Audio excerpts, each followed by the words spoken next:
இந்த பதிவை பார்க்க போகிற அத்தனை அன்பர்களுக்கும் அடியார்களுக்கும் எல்லாருக்கும் என்னுடைய பணிவான வணக்கங்களை தெரிவிச்சுக்கிறேன்.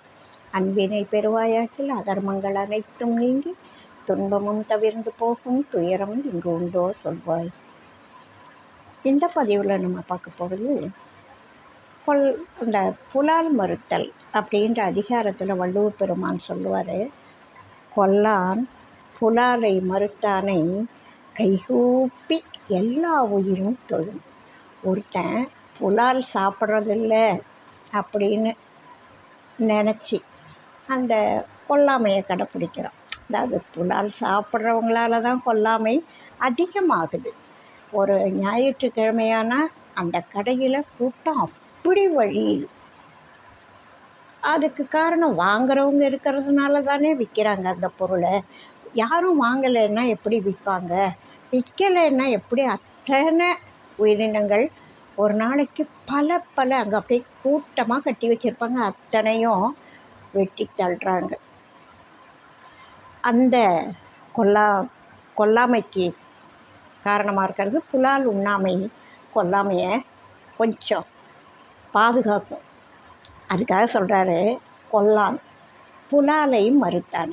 அவன் புலாலை மறுத்தான், அதனால் கொலையும் பண்ணலை. கொல்லான் புலாலை மறுத்தானை கைகூப்பி எல்லா உயிரும் தொழும். அப்போது நம்மளை அந்த உயிரினத்தை பார்க்குறப்பவே புலால் சாப்பிட்றவங்களுக்கு எப்படி தோணும்? ஆஹா, அந்த சாப்பிட்ற பொருளை பார்த்தோன்னே இதை சாப்பிட்டா எப்படி இருக்கும் அப்படின்னு தோணும். அந்த உயிரோட உயிர் விரோதமாயிடும். ஒரு ஆடை பார்க்குறாங்கன்னா, ஆகா இதோட கறி எவ்வளோ நல்லா இருக்கும் அப்படின்னா இந்த எண்ணம் அங்கே பாயும்.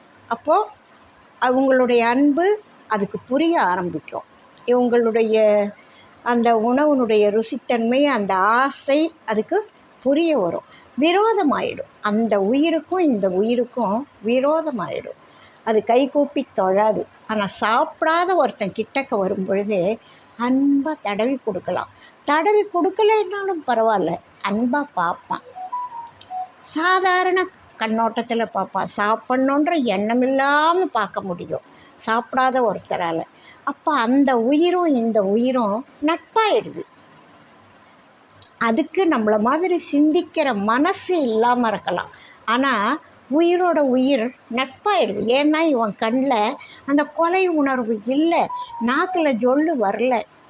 நம்ம இவர் கிருபானந்த வாரியார் ஒரு சமயம் சொல்லுவார், இந்த ஒரு இரக்கமான மனசுக்கும் சாப்பிட்றவங்க மனசுக்கும் என்ன வேறுபாடு, அப்படி அன்புக்கும் இதுக்கும் என்ன வேறுபாடு அப்படின்னு கேட்பாங்க. அவர் கிருபானந்த வாரியார் சொல்லுவார், ஒரு ஆடு ரோட்டில் போய்கிட்டு இருக்கு, வண்டி போகுது, இடிச்சாச்சு, ஆடு கீழே விழுந்துடுது. அப்போது ஆஹா இந்த ஆடை அடித்து சாப்பிட்டா எவ்வளவு நல்லா இருக்கும், குழம்பு வச்சு சாப்பிட்டா எவ்வளவு நல்லா இருக்கும்னா அவனுக்கு நாக்கில் தண்ணி வரும். அந்த ருசி காரணமாக அவன் அன்பில்லாதவன் அர்த்தம்.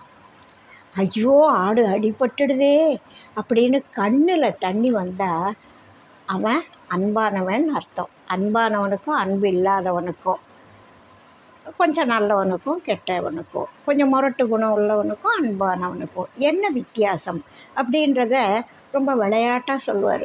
ஒரு ஆடு அடிபட்டுடுது, வாயில் தண்ணி வந்தால் அவன் சாப்பிட்றவன் அன்பு இல்லாதவன். கண்ணில் தண்ணி கருணை காரணமாக ஐயோ ஆடு அடிபட்டுடுதே அப்படின்னு நினச்சா அவன் கருணையாளன், அன்பானவன் அப்படின்னு சொல்லுவார். அதுபோல் இந்த யார் புலால் சாப்பிட்றாங்களோ அவங்களுடைய மனசு அந்த உயிருக்கு கெட்டவங்கன்னு தெரியும். அப்படி நம்மளை சாப்பிட மாட்டாங்க, கருணையாக தான் பார்க்குறாங்க, அன்பாக தான் பார்க்குறாங்க அப்படின்ற போது அந்த உயிர் இவங்களை நெருங்கி வரும். அதுக்கு தான் சொல்கிறாரு, கைகூப்பி எல்லா உயிரும் தோமா. கையெல்லாம் கூப்ப வேண்டாம், ஆனால் அந்த ஆன்மாவோட ஆன்மா உறவாக இருக்கும், பகையாக இருக்காது. அதை நம்ம தாய்மானார் சுவாமிகள் எப்படி சொல்கிறாரு, கொல்லா விரதம் குவலயமெல்லாம் ஓங்க எல்லாருக்கும் சொல்வது என் இச்சை பராபரமே அப்படின்றார். இந்த கொல்லாமையை எல்லாருக்கும் சொல்லி பரப்பணும். ஏன்னா அவருக்கு மற்றவங்க சாப்பிட்றது அவருக்கும் கஷ்டமாக இருக்குது, வேதனையாக இருக்குது. அதை எப்படி சொல்கிறது? அதை இறைவன்கிட்ட வேண்டுறார். எப்போ இந்த கொல்லாமையை எல்லாருக்கும் சொல்லணும், அதுதான்ப்பா எனக்கு ஆசை. யாரும் சாப்பிடாதீங்க, உயிர் வதை பண்ணாதீங்க அப்படின்னு நான் சொல்ல விரும்புகிறேன் அப்படின்னு சொல்கிறார்.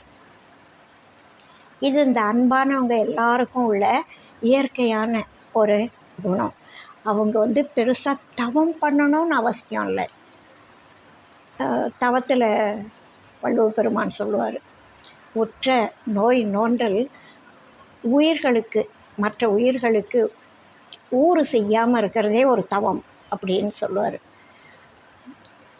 உயிருக்கு உருகன் செய்யாமல் இருக்கிறதே தவம்னு சொல்கிறார். அந்த மாதிரி அந்த அன்பு இருந்தால் மற்ற உயிர்களை பார்க்கும் பொழுதும் அதுங்களுக்கு அடிபட்டால் வலிக்குமே, வெட்டினா வலிக்குமேன்ற எண்ணமே அன்பு. அதுங்களுக்கு வலிச்சா எனக்கு என்ன, எனக்கு வலிக்கலை, எனக்கு பிடிச்சிருக்கு அப்படின்னு நினச்சா அன்பு இல்லைன்னு அர்த்தம். அப்போ இந்த பெரியவங்க எல்லாரும் ஒரே மாதிரி தான் ஆசைப்படுறாங்க. அந்த மற்ற உயிரினங்களுக்கு தொந்தரவு பண்ணக்கூடாது அப்படின்றது தான் எல்லா பெரியவங்களுக்கும் ஆசை. ரெட்டிப்பட்டி சுவாமிகளும் அதே மாதிரி தன்னோட அருட்பாடல்களில் சொல்கிறாரு, கொல்லான் புலால்களையும் மறுத்தாரே, மோகம் வெறுத்தாரே, பாசம் அறுத்தாரே, கரம் குவித்து உயிர்களெல்லாம் துதித்தாரே. அதே தான், அதே கொல்லாமை தான். இவர் எப்படி சொல்கிறாருன்னா, கொல்லான் அந்த கொல்ல மாட்டாங்க, அந்த புலாலை வெறுத்துட்டாங்க, மறுத்துட்டாங்க. எனக்கு புலால் சாப்பிட மாட்டேன் அப்படின்னு மனசளவில் மறுக்கிறாங்க. அதனால் அவங்க கொல்லாமையை கடைப்பிடிக்கிறாங்க. மோகம் வெறுத்தாரே, மோகம்ன்றது ஒரு பொருள் மேலே இருக்கிற இச்சை இல்லையா? அந்த இச்சையை விட்டாதான் புலால் சாப்பிடாமல் இருக்க முடியும். அதனால் விளக்கி சொல்கிறாரு, மோகம் வெறுத்தாரே, அது மேலே ஒரு பாசம், அந்த பொருள் மேலே பாசம், நாக்கு ருசி, அதனால் ஏற்பட்ட பாசம், அதனால் வர்ற ருசி, அந்த ருசியினால் வர்ற ஆசை, ஆசையினால் புலால் சாப்பிட்றது, இப்படி எல்லாத்தையும் சேர்த்து சொல்கிறாரு. கொல்லான் புலால்களையும் மறுத்தாரே, மோகம் வெறுத்தாரே, பாசம் மறுத்தாரே. இதனால் என்ன நடக்குதுன்னா, கரம் குவித்து உயிர்களெல்லாம் துதித்தாரே. அதான் இவங்க அது மேலே பாசமாக அன்பாக இருக்காங்க. கொலை பண்ணணும்னு நினைக்கல, இதோட தலையை சாப்பிட்ணுன்னு நினைக்கல. இப்போ ஆன்மாவோட ஆன்மா என்ன செய்யுது? அன்பை பரிமாறிக்குது. அதனால் அந்த ஆன்மா என்ன செய்யுது? இவன் எனக்கு தொந்தரவு பண்ண மாட்டான், என்னை சாப்பிட மாட்டான், எனக்கு எந்த கெடுதலும் பண்ண மாட்டான். அந்த எண்ணம் இந்த பார்வையிலேயே அது புரிஞ்சிக்கும். புரிஞ்சிக்கிட்டு கரம் குவித்து உயிர்களெல்லாம் வணங்குறாங்க அப்படின்னு சொல்கிறார். துதித்தாரே அப்படின்னு சொல்கிறார். கொல்லான் புலால்களையும் மறுத்தாரே, மோகம் வெறுத்தாரே, பாசம் மறுத்தாரே, கரம் குவித்து உயிர்களெல்லாம் துதித்தாரே. எல்லாம் ஒரே கருத்தை தான் பெரியவங்க மகான்கள் எல்லாரும் ஒன்று தான் விரும்பி இருக்காங்க. நல்ல விஷயம். யார் என்ன சொன்னாலும் அந்த சொற்கட்டு மாதிரி இருக்குமே தவிர கருத்து ஒரே மாதிரி தான் இருக்குது. அதனால் அருட்சட்டம்ன்றது புதுசு இல்லை. நான் சுற்றி அதைத்தான் சொல்ல வரேன். அருட்சட்டம்ன்றது புதுசு இல்லை, எல்லாரும் சொன்ன நல்ல கருத்துக்கள் தான். ஆனால் சட்டத்தில் கூடாதுன்னா கூடாது, செய்யாதேன்னா செய்யாத, அது பக்கம் உன் கவனமே போகக்கூடாது, அவ்வளோதான் அப்படின்னு சொல்லக்கூடிய அருட்சட்ட நெறி இந்த ப்ராக்டிக்கல் கிளாஸில் அட்டன் பண்ணுறவங்கெல்லாம் ஃப்ரீ. யாருக்கும் ஒரு சல்லிக்காசு கூட கோச்சிங் கிளாஸுக்கு கிடையாது. அதனால் எல்லாரும் அருட்சட்டத்தை பற்றி தெரிஞ்சுக்கணும் அப்படின்றது தான்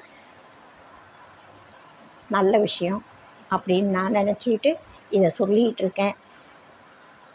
காதுள்ளவர் கேட்க கடவர். வாழ்க வளமுடன். இந்த இதை பற்றி தெரிஞ்சுக்கணுன்னு உங்களுக்கு ஆசை இருக்கலாம். கேட்குறவங்களுக்கு ஒருவேளை இன்னும் தெரிஞ்சுக்கணுன்னு ஆசை இருக்கலாம். இந்த பதிவிலேயே அருட்சட்ட நெறிகள் அப்படின்ற தலைப்பிலையும் சில பதிவுகள் போட்டிருக்கேன். ஆண்டவர் என்னென்ன அற்புதங்கள் பண்ணியிருக்கார் அப்படின்றதையும் அற்புதங்கள் அப்படின்ற தலைப்பில் போட்டிருக்கேன். அவர் பாடிய பாடல்கள் அருட்பாடல்களையும் ஒரு தொகுப்பாக பாடல்களாக கொடுத்துருக்கோம். இப்படி பல நல்ல விஷயங்கள் இருக்குது. உங்களுக்கு கேட்குறவங்களுக்கு ஏதாவது சந்தேகம் இருக்குமானால் அருட்சட்டடியார்களுக்கு இது எல்லாமே தெரியும், பழக்கமாக இருக்கும். அப்படி இல்லாமல் யாரானும் ஏதானோ கேட்கணும் அப்படின்னு தோணுச்சுன்னா கேளுங்க. நீங்கள் கேட்டால் உங்களுக்கு ஏதாவது சந்தேகம் இருந்தால் கேளுங்க. இல்லை நான் சொல்கிறதுல ஏதாவது குற்றம் இருந்தாலும் சுட்டி காட்டுங்க. நான் அதை மாற்றிக்கிறதுக்கு தயாராக இருக்கேன். வாழ்க வளமுடன். வாழிய நாளும் மென்மை வாழ்க நல்லறங்கள் எல்லாம் வாழிய பெரியோர் நாமம் வாழியே வாழி வாழி. அடுத்த பதிவில் அடுத்த ஒரு கருத்தோடு சந்திக்கலாம். வாழ்க வளமுடன்.